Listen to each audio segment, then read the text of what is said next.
اعوذ باللہ من الشیطان الرجیم بسم اللہ الرحمن الرحیم۔ حضرت امام علی ابن حسین زین العابدین علیہ السلام کے مجموعہ دعا صحیفہ کاملہ کی دعا نمبر 10۔ بار الہ، اگر تو چاہے کہ ہمیں معاف کر دے تو یہ تیرے فضل کے سبب سے ہے،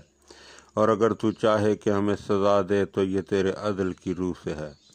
تو اپنے شیوہ احسان کے پیش نظر ہمیں پوری معافی دے، اور ہمارے گناہوں سے درگزر کر کے اپنے عذاب سے بچا لے، اس لیے کہ ہم تیرے عدل کی تاب نہیں رکھتے، اور تیرے عفو کے بغیر ہم میں سے کسی ایک کی بھی نجات نہیں ہو سکتی۔ اے بے نیازوں کے بے نیاز، ہاں تو پھر ہم سب تیرے بندے ہیں جو تیرے حضور کھڑے ہیں، اور میں سب محتاجوں سے بڑھ کر تیرا محتاج ہوں، لہٰذا اپنے بھرے خزانے سے ہمارے دامن فقر و احتیاج کو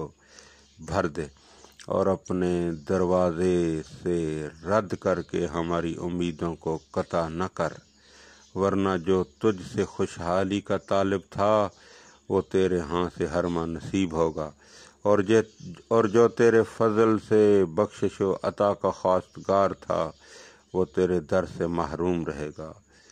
تو اب ہم تجھے چھوڑ کر کس کے پاس جائیں،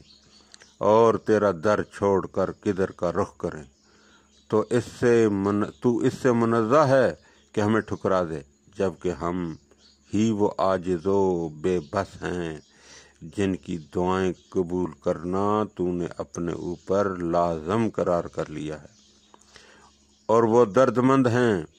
کہ جن کے دکھ درد کرنے کا تو نے وعدہ کیا ہے، اور تمام چیزوں میں تیرے مقتضائے مشیت کے مناسب اور تمام امور میں تیری بزرگی و عظمت کے شایع نشان یہ ہے کہ جو تجھ سے رحم کی درخواست کرے تو اس پر رحم فرمائے، اور جو تجھ سے فریاد رسی چاہے تو اس کی فریاد رسی کرے۔ تو اب اپنی بارگاہ میں ہماری تضرع و زاری پر رحم فرما، اور جب کہ ہم نے اپنے کو تیرے آگے خاک مذلت پر ڈال دیا ہے تو ہمیں فکر و غم سے نجات دے۔ بار الہ، جب ہم نے تیری معصیت میں شیطان کی پیروی کی تو نے ہماری اس کمزوری پر اظہار مسرت کیا۔ تو محمد اور ان کی آل اطہار پر درود بھیج، اور جب ہم نے تیری خاطر اسے چھوڑ دیا اور اس سے روگردانی کر کے تجھ سے لو لگا چکے ہیں تو کوئی ایسی افتاد نہ پڑے کہ ہم پر شماتت کرے۔ اللہم صلی علی محمد وآل محمد، اللہم اجل ولیک الفرج، اللہم اجل ولیک الفرج۔